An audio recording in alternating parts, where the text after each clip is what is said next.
Allison cheerfully descended the clinic steps and practically hopped down the sidewalk towards home.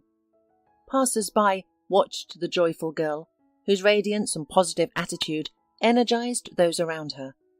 Of course, they did not understand the reason for Allison's joy and just smiled, looking at her. But she had a reason to be happy.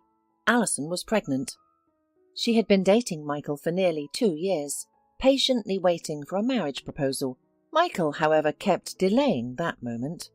Now, with the news of her pregnancy, Allison was certain they would marry. On her way home, the young woman stopped at the store to buy groceries. She planned to prepare a celebratory dinner and reveal the exciting news to Michael. Allison rented a room from a kind elderly woman, Mrs. Hewitt. They often spent their evenings drinking tea and sharing stories.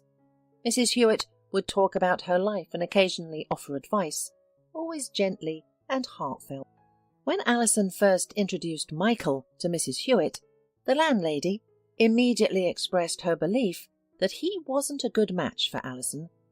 Allison initially dismissed her opinion, thinking Mrs. Hewitt may have been jealous and fearing their shared evenings might end. However, Mrs. Hewitt still assured her she was a good judge of character and had seen through Michael. "What makes you so sure we're not a couple?" Allison persisted.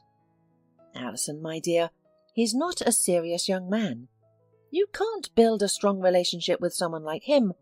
You'll see. His true colours will show soon, and you'll remember my words." However, as time passed and their relationship developed, Michael didn't disappoint her in any way. Allison relaxed and decided that Mrs. Hewitt was mistaken.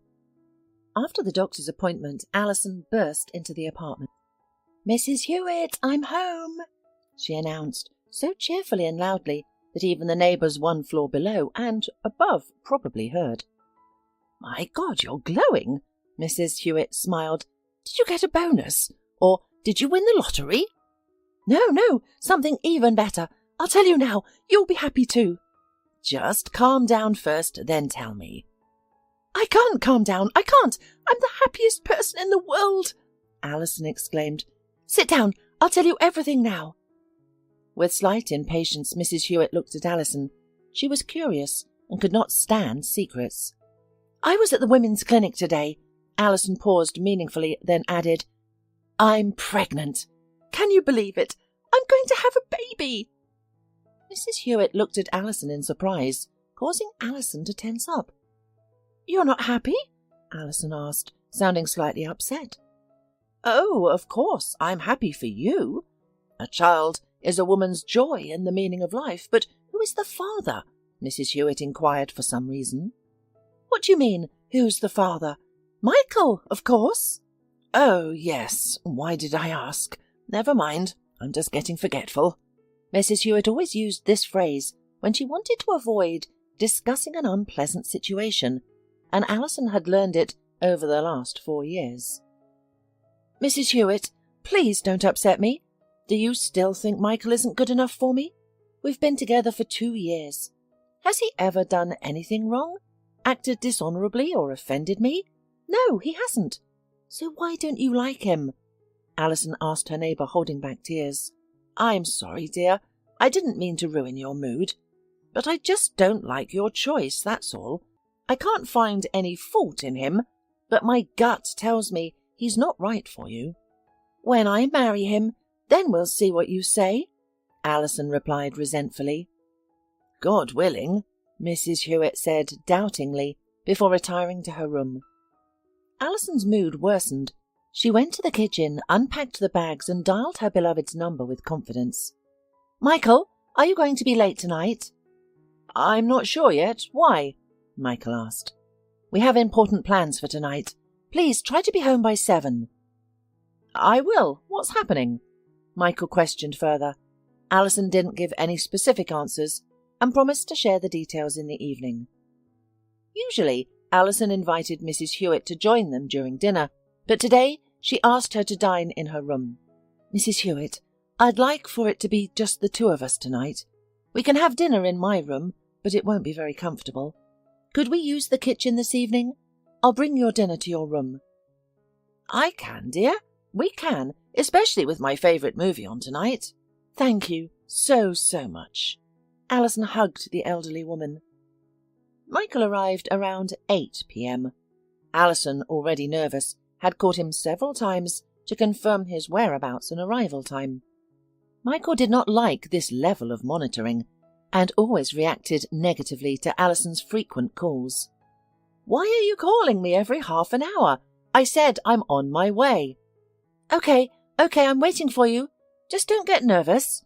Allison tried to calm him. Michael entered the apartment in a bad mood. It was unclear why he was upset today.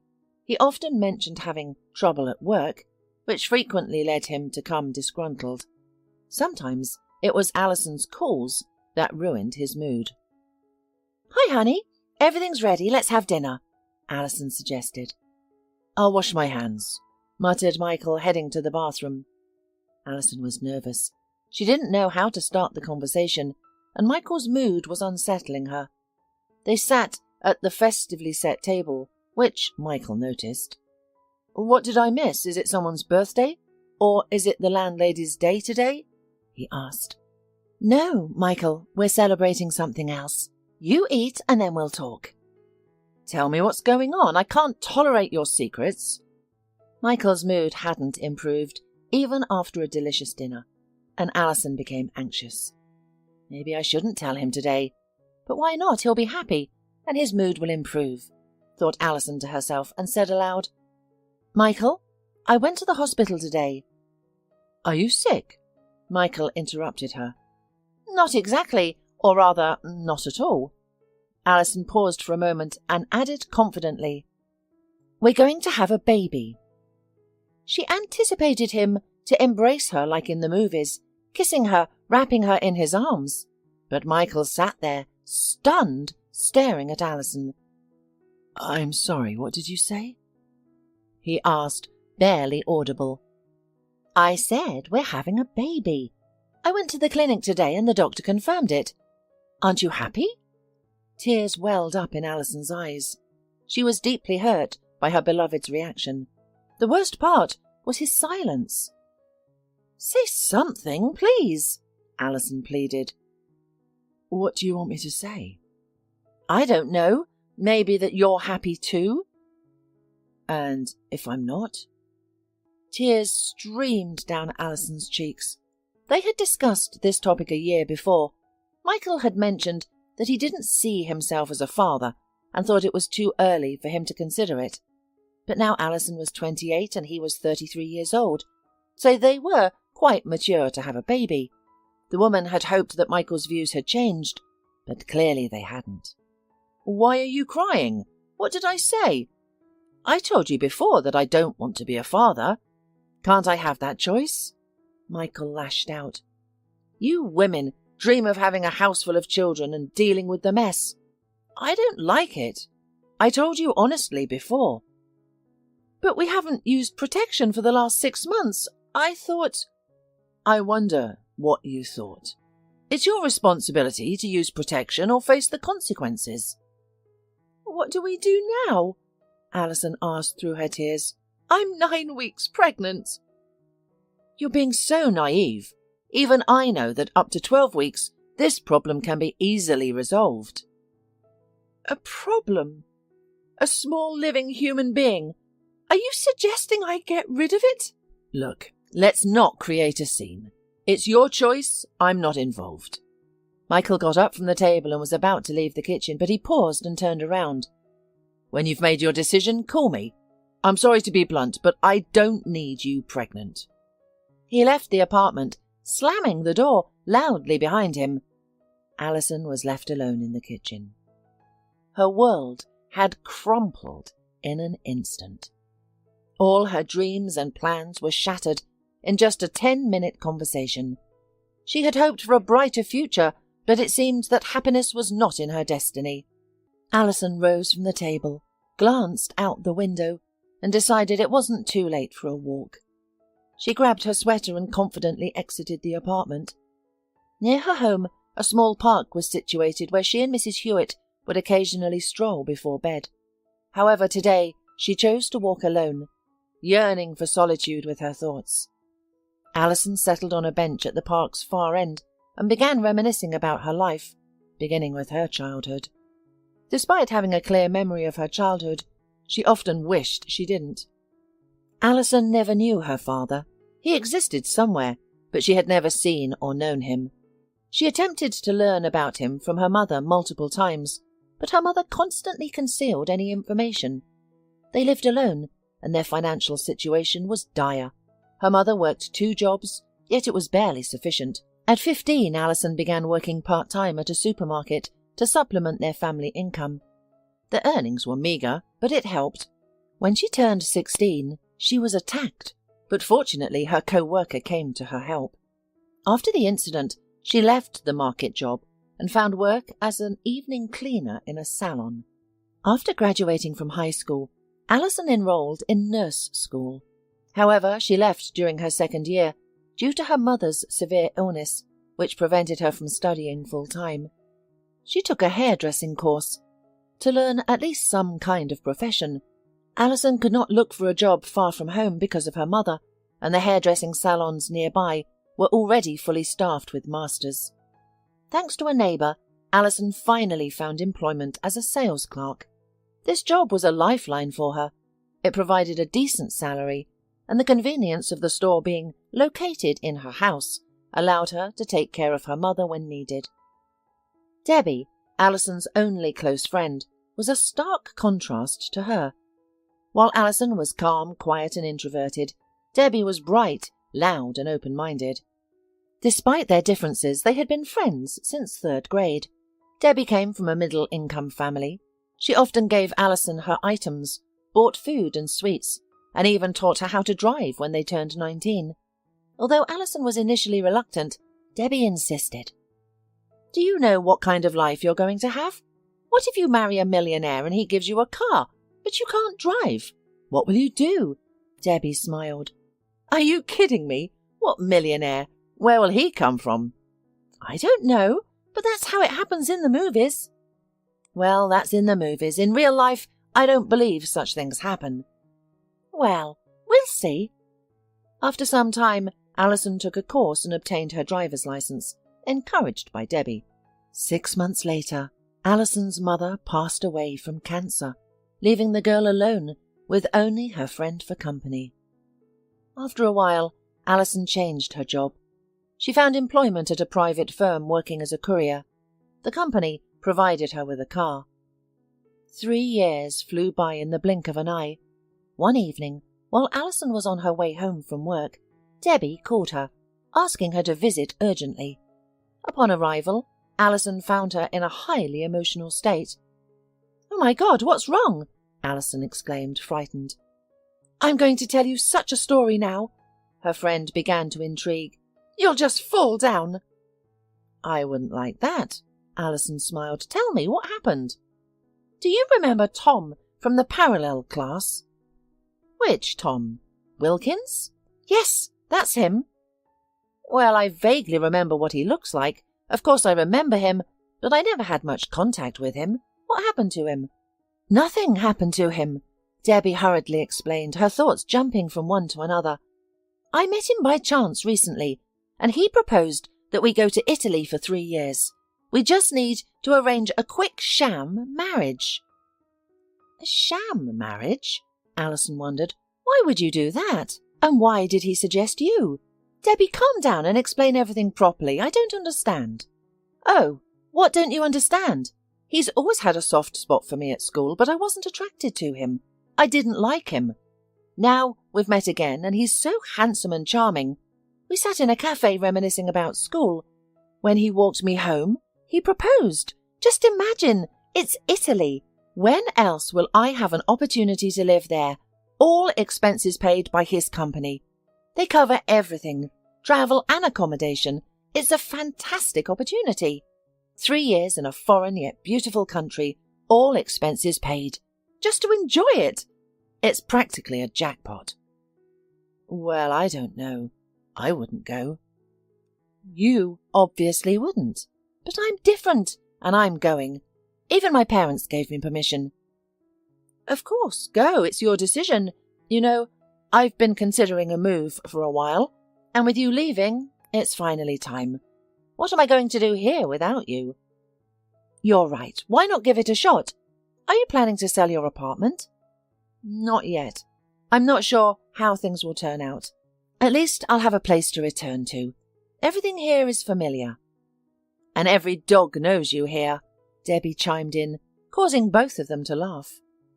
2 weeks after this conversation, Debbie flew off to Italy, and Allison started packing for her move to the capital, which promised more opportunities. Upon arrival in the big city, Allison felt overwhelmed by the sheer number of people and the competitive job market. She also realized she hadn't arranged accommodation. After roaming the city, she found a small hotel where she could afford to stay temporarily, using the savings she had accumulated over the years. She rented a room for the night, deciding to start her apartment hunt the next morning, followed by a job search. In the morning, the girl responded to several rental ads, quickly realizing that renting an apartment would be expensive. She decided to look for a room instead. However, finding a good room with a female roommate proved challenging. Most ads were either from female students, who often had active social lives and frequent parties, or from elderly men. Disheartened, Allison wandered around the city, unsure of what to do next. She sat down on a bench and began to cry, feeling a deep sense of self-pity. What kind of life is this? She thought to herself. I don't even have anyone to ask for advice. Suddenly, someone touched her shoulder. Sweetheart, why are you crying? Who upset you? Allison looked up to find a pleasant-looking elderly woman, around 70 or 80 years old, standing in front of her. For some reason, Allison felt she could trust this woman, so she poured out her concerns without hesitation. What a coincidence! The elderly woman exclaimed. I'm actually looking for a respectable female tenant. I don't prefer students due to the noise, but someone like you, calm and kind, would be an ideal fit. I own a spacious house, so there's plenty of room. However, I should warn you that there's another tenant already. I'm not sure how you'll feel about him. Allison tensed up. She didn't want a man living in the apartment. Is he a relative of yours? Even more. This is my cat, smiled the elderly woman. We've been living together for 9 years, and my name is Mrs. Hewitt. So, will you come to live with me? Of course I will, Allison rejoiced. Okay, give me a piece of paper and a pen. I'll write down my address. Retrieve your stuff from the hotel and come home tonight. The words, come home tonight, filled Allison with a sudden warmth and calmness. It felt as if her own grandmother, with whom she had reconciled after a quarrel, was waiting for her at home. Allison never knew her grandparents. Her grandmother passed away before she was born, and her grandfather, her mother's father, died when she was just 2. She barely remembered him, only from pictures. After collecting her belongings from the hotel, Allison took a cab to the given address. Mrs. Hewitt welcomed Allison like a cherished guest. She set the table, baked a cake, prepared a room, and laid out new bed linens. For some reason, Allison felt at home. She was comfortable and warm in this foreign apartment with a stranger. She hadn't felt so at ease, not even at home in the company of her own mother, and so Allison stayed with Mrs. Hewitt for many years. Allison's reminiscing was interrupted by the familiar voice of the elderly woman. My dear, remember, I have high blood pressure. I can't be so worried. Where did you go? What happened? Mrs. Hewitt, you were right. He's a traitor. He doesn't want me or the child. He asked me to have an abortion, and only then would he consider coming back. What a jerk! But I hope you won't do something as drastic as that. Of course not. I'm 28. Why would I give up my own child? I'll follow in my mother's footsteps and raise the child alone. You know, it's better to be alone than with such a man. We'll manage on our own. I can still help with the little one. I don't have my own grandchildren, so I'll babysit. Allison knew that Mrs. Hewitt had a son who died in the line of duty at the age of 30. He had been married, but did not have time to have children. His ex-wife occasionally visited Mrs. Hewitt, but not often. She had another family and children of her own. Mrs. Hewitt sat down next to Allison on the bench. You know, Allison, it's better to find out he's a scoundrel now than after you're married. I understand, but it's so hurtful and painful. You were right when you said he wasn't right for me. Mrs. Hewitt, will I ever find someone? Of course you will. Don't even doubt it. I believe you, Allison said quietly, or at least I want to. Let's go home. It's cold today and we shouldn't be out in this. Let's have some tea and go to bed. Tomorrow is a new day. They left the bench and walked home at a leisurely pace. The next day, Allison had the day off and decided to sleep in. She woke up closer to noon, finding Mrs. Hewitt busy in the kitchen. Half asleep, Allison offered to help. You just woke up. Go freshen up. I'll make you breakfast. I don't want breakfast. Just some coffee. No, that's not good. You need a proper breakfast. I made a cottage cheese casserole. Remember, you need to eat well now, not just coffee and sandwiches. Right, I'm not used to this new situation yet. Thank you, Mrs. Hewitt. At breakfast, the elderly woman asked Allison about her plans. Have you considered a job change? Working in a warehouse isn't ideal for a pregnant woman. You need something more laid back, without physical strain. What did the doctor say? Are you doing all right? Generally, yes, but I should avoid heavy lifting. You see, we need to consider alternatives before your maternity leave. I understand, but where can I apply? I lack formal education. I've only been a courier and a storekeeper, which aren't suitable now. What other skills do you have? I used to sell at a market, but it wasn't a good experience. I also took a hairdressing course a long time ago, but I lack practical experience. That's it, I don't have any other skills. Yes, that's a problem, Mrs. Hewitt said. Don't worry, we'll think of something. After breakfast, Allison decided to take a walk and stop by the church she sometimes attended to pray and ask for help or clues about what to do next. Sometime later, leaving the church, she saw a brightly coloured taxicab. The words "female cab" were emblazoned on it, and an idea struck her. That's brilliant! I can drive. I have a licence and 4 years of experience. I can at least try it, she thought.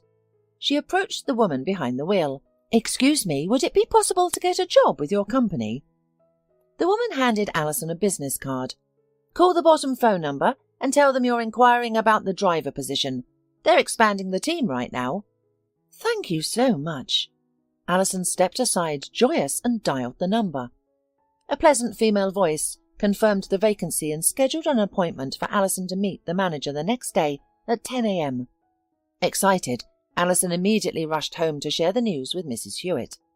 The elderly woman was not overly thrilled, noting that driving can strain the lower back, which might not be ideal for a pregnant woman. I'm not planning to work until I'm 9 months pregnant, but for at least 5 months so I can save more money. I've been saving all this time, but soon I'll have to start spending because baby items are expensive. Once the money's gone, I'll need to manage with a newborn. Allison reasoned, and Mrs. Hewitt agreed with her. After a successful interview, Allison was hired by the cab company. Excited about her new role, she was scheduled to start her first shift the following day. On her first day, Allison was quite nervous. She made a point to be polite, wishing all her passengers a good day or evening. Some passengers left a tip. Others looked surprised, but no one was negative. This pleased Allison immensely. Months passed and Allison's belly began to round. She feared her bosses would notice and terminate her employment. She loved her job and didn't want to lose it. One day, Allison received a peculiar order to pick up a client from one address and drive him to a distant neighbourhood. This area was known for its dysfunction and criminal activity, making cab drivers reluctant to venture there. Allison pulled up to the specified address, and a woman walked up to the car and opened the front door. Allison felt a pang of discomfort. She preferred not having passengers sit next to her, but she held her tongue, believing the customer is always right. The woman's appearance was peculiar. A long dress, a hoodie in an odd colour, various bracelets and neck beads, and multiple rings on her fingers. Her style suggested that of a gypsy, but she clearly did not belong to that ethnic group. "Good afternoon," the woman greeted, her voice pleasant and almost hypnotic, her gaze intense. "Hello. Please have a seat and buckle up," Allison responded politely. The woman complied and fastened her seatbelt. Out of the blue, the woman asked, "Aren't you afraid to drive? It's not the best job for someone in your condition." "What condition?" Allison feigned ignorance. "Do you think you can fool me?"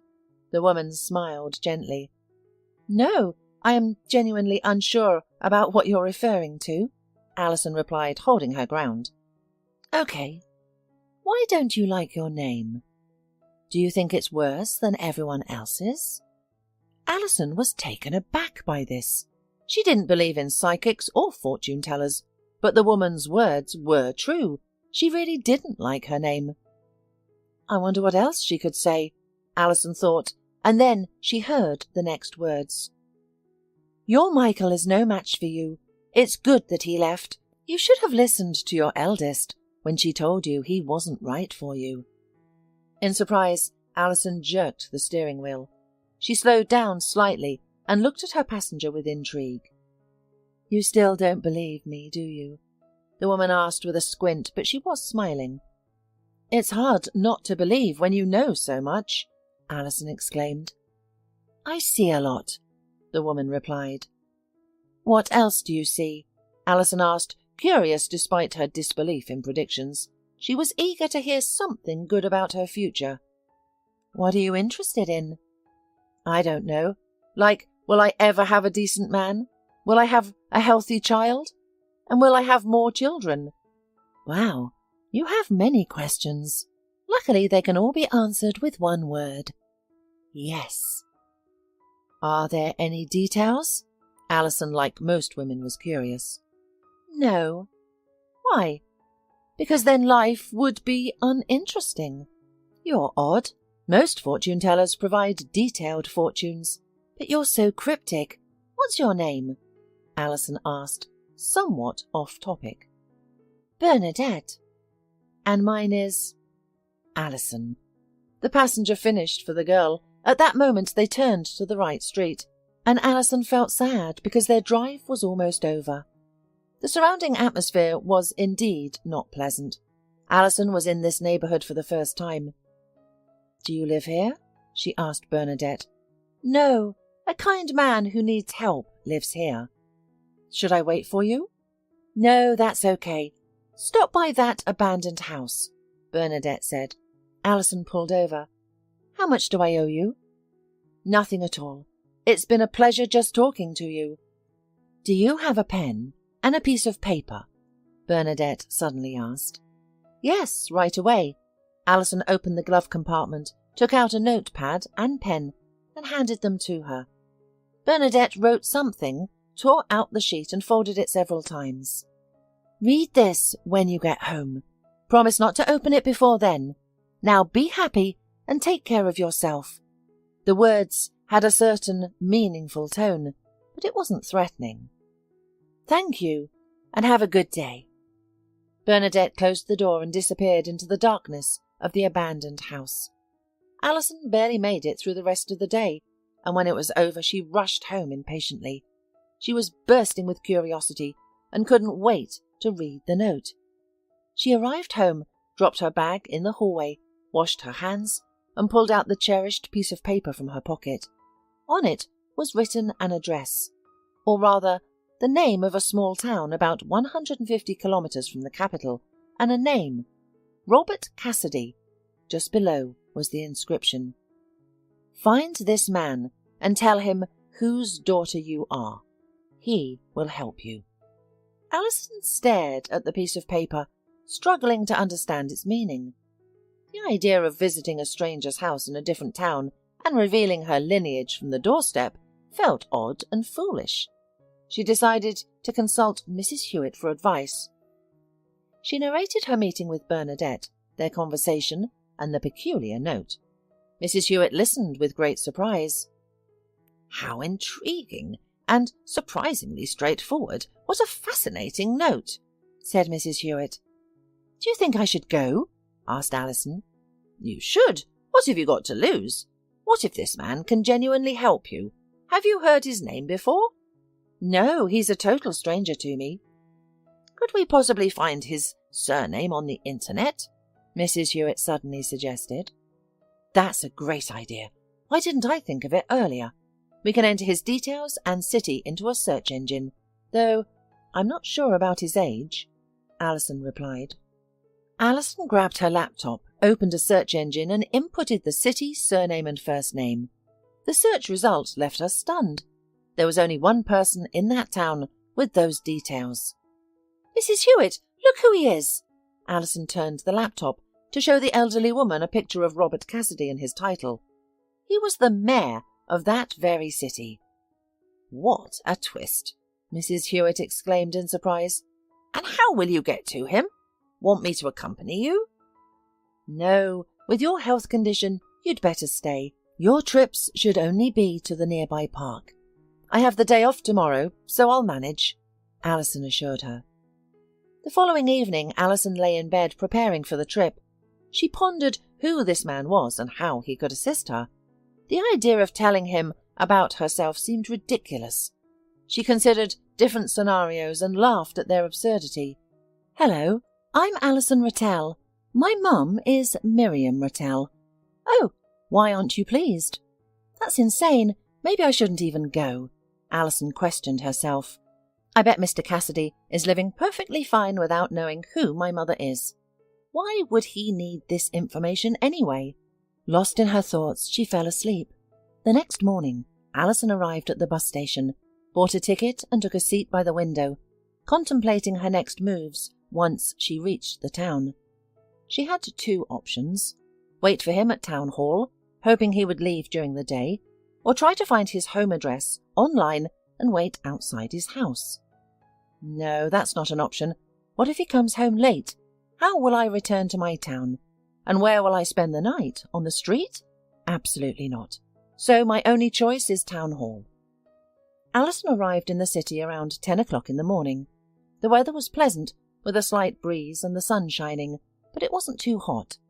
She strolled through the park near the town hall when she noticed a woman heading there, dressed in a business suit and towering stiletto heels.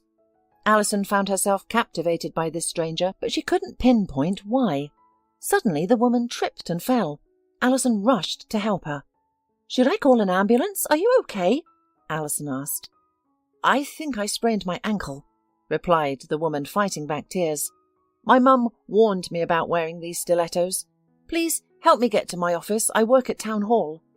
"Of course." Allison was thrilled to have an excuse to enter the building. They walked slowly towards the entrance. A guard, noticing the woman's distress, also suggested calling an ambulance, but the woman, whose name was Holly, adamantly declined. They made their way to the second floor and approached the mayor's reception area. "We're here.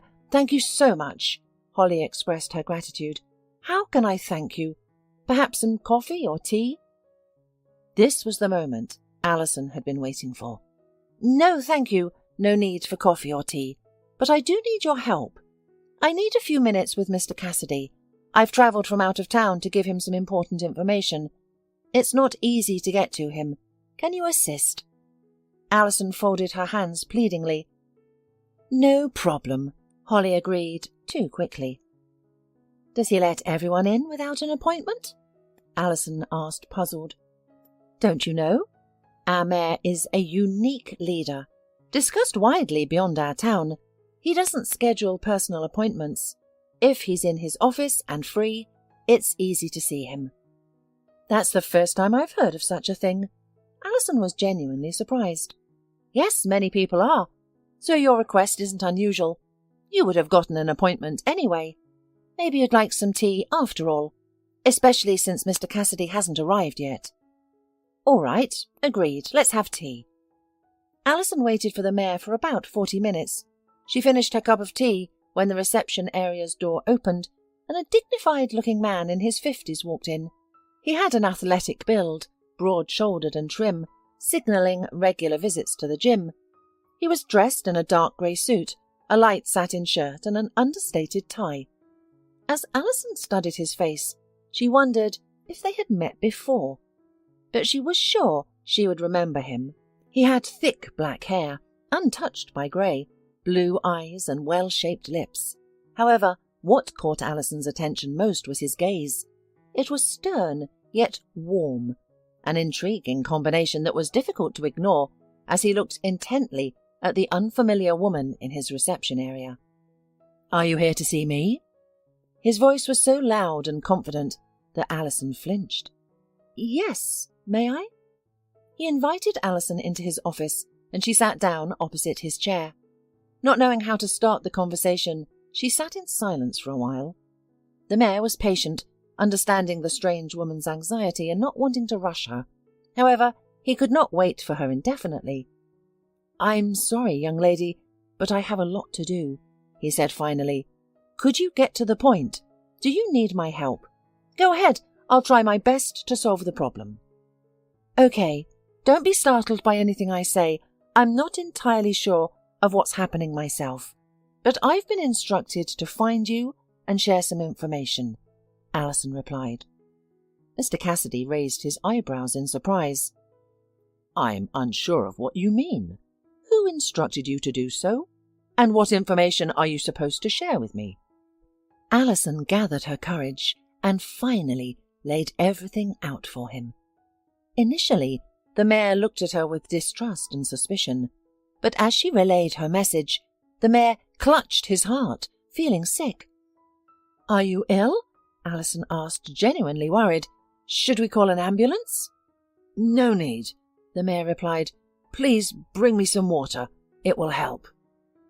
Allison fetched a glass of water and stood beside him. "How old are you?" Mr. Cassidy said finally. 28. Why?" The mayor covered his face with his hands, laughing. Finding his reaction unusual, Allison soon realized he wasn't laughing, but crying. "Why are you crying? If I had known I'd upset him so much, I wouldn't have come," she thought to herself. Once composed, the mayor peered at Allison with a different expression, as if studying her. "Can you at least explain something to me? I don't understand anything," she added. "I shouldn't worry. I'm pregnant." "Your name is Allison. That's a nice name. Are you pregnant? Do you have a husband? Was your mother ill when she died? Or was it sudden? Where do you live? How was your childhood? Was your mother married? Is your grandfather still alive?" Mr. Cassidy bombarded her with questions as if emptying a cornucopia. It was clear he was deeply excited. Allison was stunned, but didn't realize anything until she heard him say to himself, "Oh my God, I have a daughter. I can't believe it. And soon a grandchild." Allison was stunned. "Father? That's my father? It can't be." She didn't know how to react. On one hand, she had her new-found relative. On the other, this man had betrayed her mother years ago when he abandoned her. Unlike many women, Allison was not impulsive and always made decisions based on logic and common sense. Therefore, she decided to hear her father's account of her birth before deciding whether to continue communicating with him. His joyous reaction suggested that the news was welcome. "Excuse me, if you're so happy now, why did you abandon my mum when you found out she was pregnant?" she asked, the question aching as she had recently experienced abandonment when she revealed her own pregnancy. "I didn't abandon your mum. In fact, I didn't even know she was pregnant. If you'll allow me, I'll explain everything to you," he replied. Allison nodded, and the man walked to the door and said to his secretary, "Holly, I'm not available for anyone today." He then returned to his desk, sat across from Allison, and pondered where to begin his story. "We met Nina 29 years ago at a resort. Having just finished university, my parents gifted me a trip to the sea. Nina was on vacation with her parents. I noticed her on the beach but didn't dare approach her as she was with her parents. That evening, she came to the dance unaccompanied, and I asked her to dance. We talked and discovered many shared topics and interests. We then took a stroll to the night sea. We parted ways in the morning after spending the night on the beach, just talking. When she returned to her room, I realized I was in love. I'd never felt this way before. Your mum was a beautiful woman, not just in appearance but in spirit. She had an incredible inner world. Her speech was like a song. It was impossible not to fall in love with such a woman. We met again on the beach in the afternoon, exchanged a few words and planned to go to the movies that evening. Nina mentioned that she got in trouble for returning late previously and would need to return early today. I was surprised by this control, given she was already 20.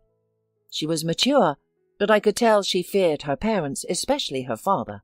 We went to the movies that night. I don't know what she told them, but her parents let her go. After the movie, we returned to the beach. That's when I kissed her for the first time and realized I was in deep. I was at a loss.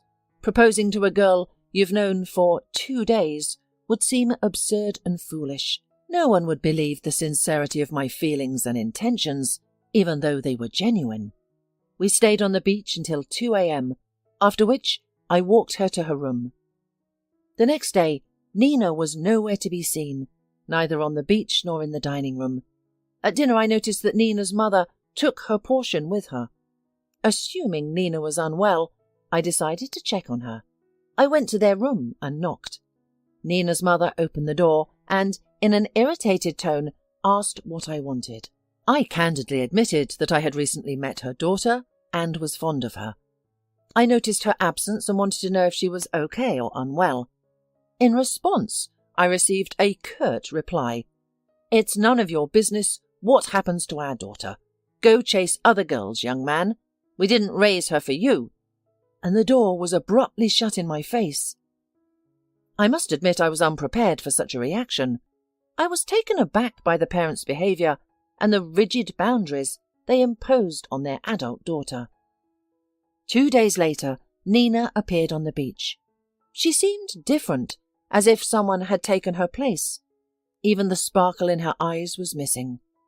I felt the need to talk to her. I asked a 9-year-old boy to discreetly hand her a note, indicating where I'd be waiting for her that evening. Nina arrived almost an hour late, but I would have waited until morning. I was eager for this conversation, wanting to understand what was happening. "Mr. Cassidy, I can't explain everything.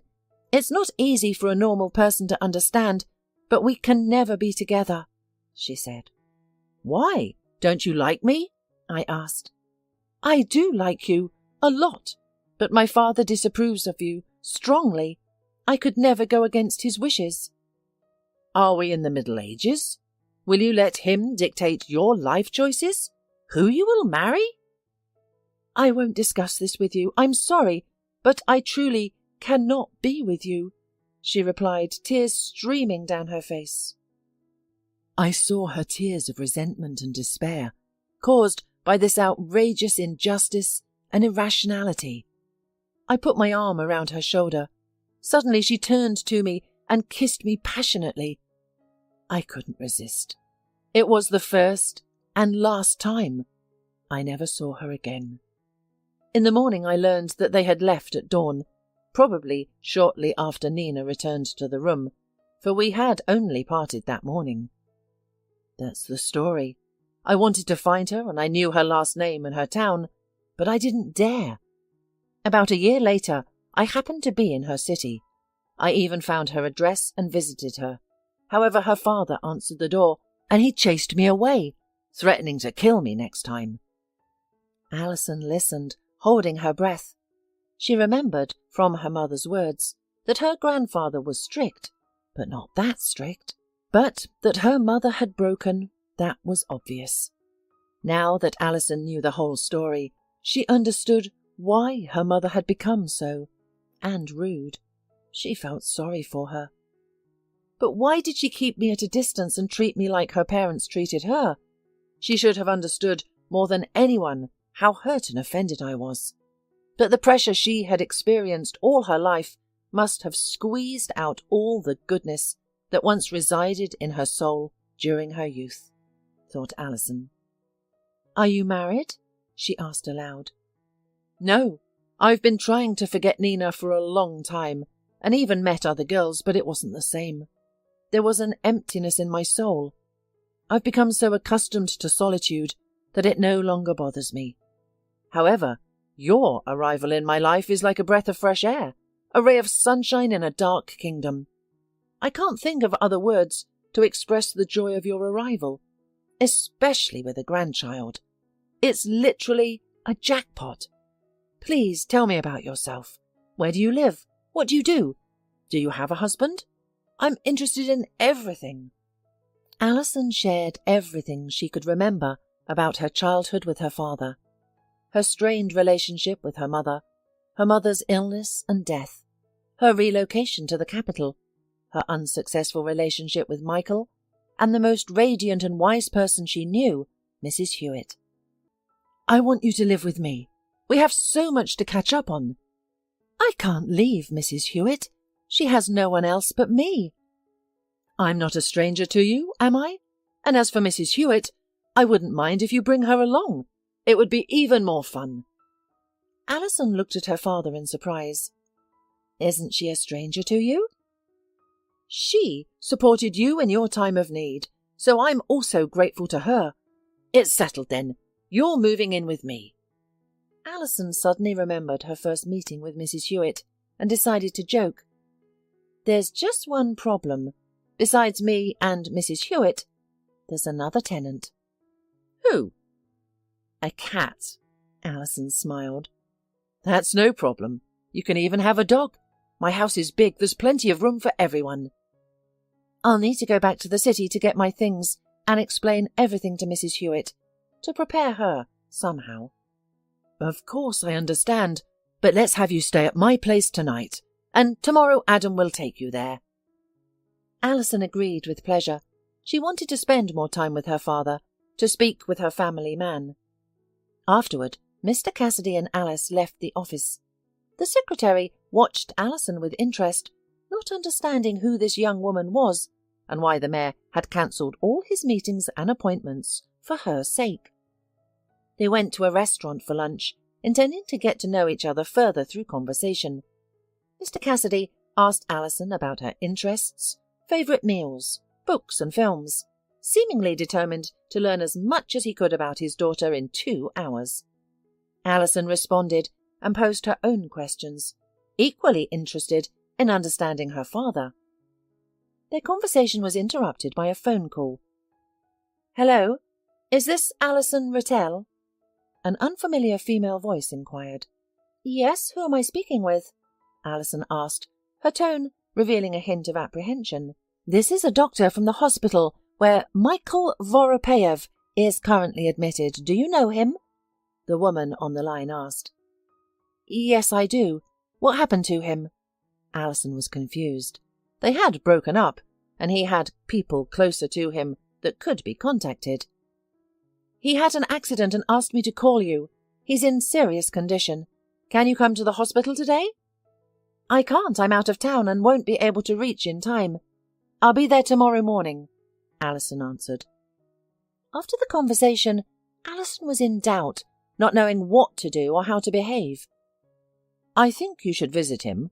I'm not saying you should forgive him or take care of him, but he's not a stranger to you. You were together for 2 years," her father suggested. "You're right, Father," Allison agreed. It was the first time she had called him Father. Tears welled up in Mr. Cassidy's eyes. The grown man, usually so serious, was surprisingly sentimental and sensitive. "Thank you," he said, holding his daughter's hand. "For what?" Allison asked, puzzled. "For calling me Daddy." They left the restaurant and drove to his house. The mayor's house was significantly larger than the surrounding private properties. Mr. Cassidy noticed Allison's gaze and understood what she was thinking. "Don't look at how big the house is. I never steal the state's money. I used to run a construction business. I built this house before I ventured into politics, so it's all fair and legal." "I didn't think anything of the sort." Allison felt embarrassed, because that's precisely what she had initially thought. "All right," her father smiled, pretending to believe her. Allison walked into the house, taken aback. She had never seen such splendour, except in the movies. Everything was skillfully and creatively put together. It was evident that a professional designer had meticulously considered every detail in the house. Intrigued, Allison examined the furniture, pictures, statuettes, vases and dishes. "Allison, come on, I'll show you your room." They ascended to the upstairs. There were several doors, one of which her father gestured Allison to enter. The room was adorned in a gentle green colour, so subtle barely discernible, yet incredibly soothing to the eyes. A massive bed stood in the room's centre, flanked by snow-white nightstands with small lamps on them. A snow-white closet lined the wall. Everything was so beautiful, immaculate, and shiny that Allison was hesitant to touch anything, fearing she'd leave marks or make it dirty. Allison's father gave her a smile. Knowing the hardships his daughter had faced growing up, he was determined to make up for those lost emotions and ensure a decent standard of living for her. "Would you like to take a rest?" he asked. "To be honest, I would. I didn't realize how tired I was until I saw the bed," Allison confessed. "Then rest. I'll prepare dinner. Would you prefer fish or meat?" "I would love some fish. I'm quite fond of it." Once her father left the room, Allison quickly fell asleep from exhaustion. During dinner, Mr. Cassidy informed Allison that his driver Adam would pick her up the next morning at 8 a.m. Adam would take her to the hospital, then to Mrs. Hewitt's apartment, and finally back home with the cat and the elderly woman. "Oh, I don't want to cause you any inconvenience," Allison mentioned. "What do you mean? I'm your father, and it's my responsibility to take care of my daughter, especially in a situation like this," he said, pausing for a while before adding, "Let's make a deal. If you need something, tell me right away." He took a bank card out of his pocket and placed it in front of Allison. "This is your card. It'll always have money on it. And don't you dare argue. It's useless. The PIN code is the day and month of your mother's birthday." "I've got money. Thanks, Dad. I don't need it." Allison tried to refuse. "Allison, my girl, you don't think I'm going to let you work in your condition, do you? Girls always need money for stuff. Also, take only the most important and necessary things with you. We'll buy everything else here. And Mrs. Hewitt, too." "Thank you, but I think—" "My dear, I think we've agreed it's useless to argue with me. I suggest we take a walk before bed and rest. You have a busy day tomorrow. You need a good night's sleep." They walked around the garden, strolled down an alley, sat on a bench for a while, and then returned to the house. Allison said goodnight to her father and went up to her room. Before taking a shower, she dialed Mrs. Hewitt. "How are you, darling? How is your father treating you?" Allison had already phoned her in the afternoon, sharing the news about her father's exciting find. Mrs. Hewitt was thrilled. "There are 2 pieces of news, Granny," Allison began. "Good and bad?" the elderly woman asked, smiling.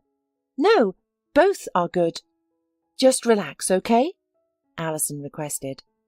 "Dad wants me to live with him. That's the first news." "That's excellent news. Absolutely the right decision. You should live with your father. So what's the other news?" "Mrs. Hewitt, I want you to come with me. Please, please. Dad personally invites you. He doesn't want you to be alone." There was silence on the phone. Allison, concerned for the elderly woman, exclaimed, "Mrs. Hewitt, are you okay?" "Yes," she responded, her voice choked with tears. It was then that Allison realized the elderly woman was crying. "Thank you, dear, but I don't think it's a good idea. I'm a stranger to you. and even more so to your father. Why would you want to take on such a burden?" "How can you say that? A burden? You're critical to me. You practically saved me, and I can't leave you behind. If you don't go, then I won't go either," Allison insisted. "All right, I'll think about it until tomorrow," Mrs. Hewitt said and hung up. Allison, with a happy smile, showered and went to bed. In the morning, after breakfast, she and her father stepped outside just as Adam pulled up to the entrance. Allison froze as she saw him. He resembled her favourite actor. There's no way such a handsome man could be just a driver, she thought to herself before turning to her father. "This is your driver?" "Yes, but Adam is more than a driver," the man replied. "He's also a security guard and a master of sports in karate. He had to retire from professional sports due to a minor injury. He's an excellent and educated guy. You'll see when you talk to him. Adam, I trust you with the most precious thing in my life, my daughter. Watch over her. You're responsible," Mr. Cassidy stated seriously. "Do you really have a daughter? This is the first I've heard of it," Adam responded, surprised. "You won't believe it. I just found out about her yesterday. Life is full of miracles. And you don't believe in miracles." Mr. Cassidy smiled, then reiterated, "Drive carefully, as if you had a crystal vase in your car." "Don't worry. Your warning is noted. Everything will be fine," the driver assured. They rode in silence for the first 10 minutes. Allison felt awkward because Adam resembled a famous actor, and she was too shy to even look at him. Adam kept his eyes on the road, patiently waiting for his passenger to initiate conversation. Allison gathered her courage and broke the silence. "Adam, has anyone ever told you that you resemble the actor Adam Sandler?" Allison asked, and Adam laughed.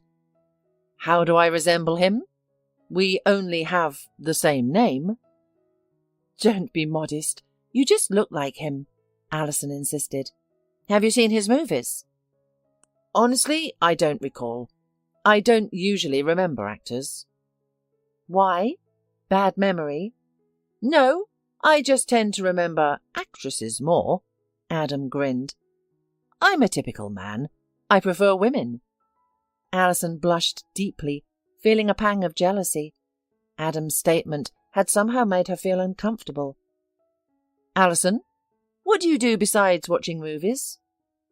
"I live. I work." "Are you married?" he suddenly asked. Allison blushed again. "Why do you want to know?" "I'm curious. Maybe I'm searching for a bride. You're just my type. I like intelligent, interesting, and incredibly modest girls who blush from head to toe when asked a question." Allison blushed even more and turned towards the window. "You're purposely making me feel embarrassed, aren't you?" she asked, continuing to look out the window. "Excuse me, who are you talking to over the window?" Adam jokingly asked, and they both laughed. "If you're seriously asking, I'm not the right person for you," Allison replied sadly. "May I ask why?" "I'm pregnant." "And what?" Adam asked, then quickly understood. "Oh, sorry, I didn't get it right away. You have a fiancé and you're getting married, right? If that's the case, I'm not interested in someone else's bride." "No, I don't have a fiancé," Allison replied. "Then why am I not suitable for you?" "Because I'm pregnant with another man's child," Allison explained. "Don't you think your child needs a father?" Adam asked. "I suppose, but not every man is willing to raise another man's child." "I agree. Not every man would. But I'm not just any man. I'm unique," Adam responded with a sincere smile, winking at Allison, which made her blush once more. Allison looked at Adam questioningly, unsure if he was joking or serious. "Are you kidding? I don't think this is a topic to joke about," Allison exclaimed. "No, I'm not kidding. You're an incredible girl. It's immediately obvious. You have a special energy that affects me," Adam said. At this moment, they pulled up to the hospital. As Allison stepped out of the car, she suddenly winced and clutched her belly. "What's wrong?" Adam asked, alarmed. "Are you ill? Do you need a doctor?" "No, I think the baby just kicked," Allison said with a smile and changed the topic. "I won't be long. Please, wait for me in the car." She easily found Michael's ward and walked inside. Michael was lying on the bed gazing at the ceiling. Upon seeing Allison, his demeanour changed, becoming more lively and cheerful. His right arm and leg were bandaged, and a large abrasion and bruise marred his face. "Hi, Michael. What happened?" Allison asked, taking a seat next to him. "Hi, Allison. I'm so happy to see you," Michael replied with apparent sincerity. "Don't ask. We got into a mess with Ben. Don't worry, he's alive, but he's in worse shape than me. He has spinal issues." "I'm sorry to hear that. What about you?" "I've got a fractured arm and leg. There's also something wrong with my foot. I need surgery urgently." "I see. How are you? How are you doing without me?" "I'm fine. I live, work." "Do you miss me?" Michael asked, most likely hoping to satisfy his ego. "Not any more. I've gotten used to living without you. You hurt me too much." "I'm sorry. Please." Allison wondered if he really wanted to reconcile and raise a child with her. Maybe the accident had changed his perspective, and he had proposed to her. However, soon reality proved otherwise. What Allison heard next shocked her. "I'm sorry, but you haven't exactly been fair to me either. I told you I didn't want kids, and here's a surprise, you're pregnant. How am I supposed to react?" "I don't understand. Are you apologizing or blaming me?" Allison asked for clarification. "Apologizing." "In a very peculiar way, I must say." "I need money for rehab. Insurance won't cover it. I was drunk. My parents can't afford it, and after recently buying a car, I can't either." "Don't you know that I can't afford it either?" "You could sell your apartment." Allison hadn't expected such audacity. "Wait. What? I should sell my mother's apartment to pay for your surgery? Is that what you're suggesting?" "Well, yes, we're not strangers. We could help each other in difficult times. I'm in a difficult situation, and I have no one else to ask. Besides, you're carrying my baby, and for it to be yours, you should pay me as a donor. You obtained my contribution fraudulently. I gave no consent. You owe me." Allison was speechless. She had anticipated any response but this one. She was so taken aback, she had no idea how to respond. After recovering from her shock, she asked, "Did you hit your head in the accident? Have you seen a neurologist?" "No, there's nothing wrong with my head." "You must be sick in the head. You're not getting a penny from me. I thought you invited me here to apologize and raise our child together. I was even ready to ask my father for help. But after what I've heard, forget it." She stood up, walked to the door, and turned back to say, "Don't ever contact me again or come near me. Otherwise, my father or my future husband will handle you," she said, smiling enigmatically. "Take care of yourself." Allison left the room, her head held high. She managed to hold back the tears until she left the hospital, where she broke down crying. Adam, who had been waiting by the car, rushed over when he saw Allison crying. "What's wrong? Did someone hurt you? What happened?" "No, nothing happened. I just realized my past is worse than I thought. I feel like I need to shower, as if I'm covered in mud." "Maybe I should talk to someone. Just man-to-man conversation," Adam suggested. "No, there's no point. Let's just go home. I need to pack and take Mrs. Hewitt," Allison said. The smell of Mrs. Hewitt's pies filled the air, even in the entrance. "Mrs. Hewitt is making pies. She cooks so deliciously," Allison commented, unlocking the door. "Mrs. Hewitt, I'm here." "Finally! What took you so long?" the elderly woman said, emerging from the kitchen. She glanced at Adam, giving a nod of approval. "That's what I mean. A real reliable man, unlike some others." Allison smiled, embarrassed, and asked, "Why are you baking pies? We need to go." Allison objected. "I've already finished, so you'll have something to eat before the road," Mrs. Hewitt replied. "And Allison, I'm not going. What use am I? I'm old and ill. Your father probably agreed just from the joy of having a daughter. He'll soon kick me out and I'll be left on the street. I prefer to spend my remaining days here. Firstly, if you don't go, I don't go. Secondly, my father is a sensible man considering his position. He must have thought before he spoke. Lastly, I will never let anyone throw you onto the street. And by the way, could a bad man produce a good girl like me?" "She's very humble as well," remarked Adam, smiling, and the women laughed. "We have an hour to pack, Mrs. Hewitt. We'll only take the most valuable, expensive, and necessary items. That said, we will get everything else we need later." An hour later, they were all set to leave. All they had to do was hand over the keys to the neighbour and ask her to water the plants occasionally and look after the apartment. The cat was put in a carrier and meowed all through the hallway, clearly not a fan of the outdoors. By 8 o'clock they were already home. Mr. Cassidy greeted them at the gate.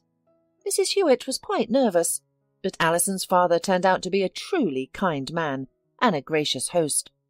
He gave her a room downstairs so she wouldn't have to climb the stairs every day. The room was adjacent to the library, a real treat for Mrs. Hewitt, who was an avid reader despite her age and deteriorating vision. The cat was let loose in the living room, sniffing around his new territory with a sense of pride.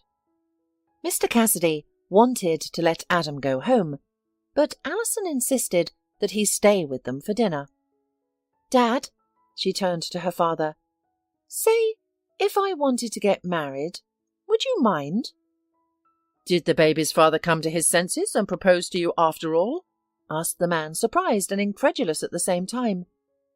"No," said Allison, and looked at her father, as if considering whether to tell him about her conversation with Michael. But after thinking about it, she decided to tell him. Mr. Cassidy was angry at first, and then laughed. "My God, how mentally impoverished some men could be! What kind of a person would he have to be to come up with such a thing in principle? What a scoundrel!" "Yes, Dad, I'm shocked too." "So? Who are you planning to marry? Is there something else I'm unaware of?" "Do you remember the story of how you and Mum met? I think I'm in a similar situation. I just feel like he's the one. And he said he's been looking for someone like me."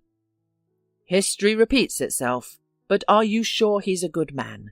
Will you introduce me to him before you get married?" "Dad, don't worry." Allison paused, took a deep breath, and blurted out, "It's Adam."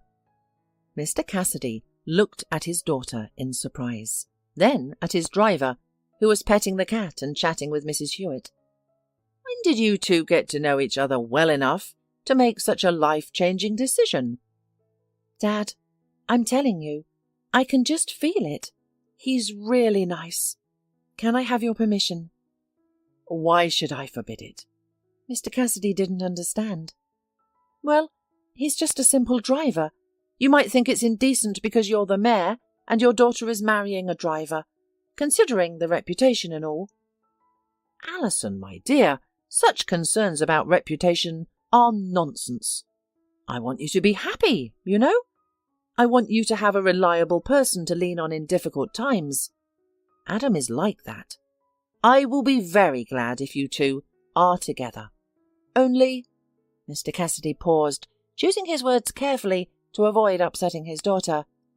"Dad, Adam knows I'm pregnant," Allison interjected. "Great, then." They returned to the others.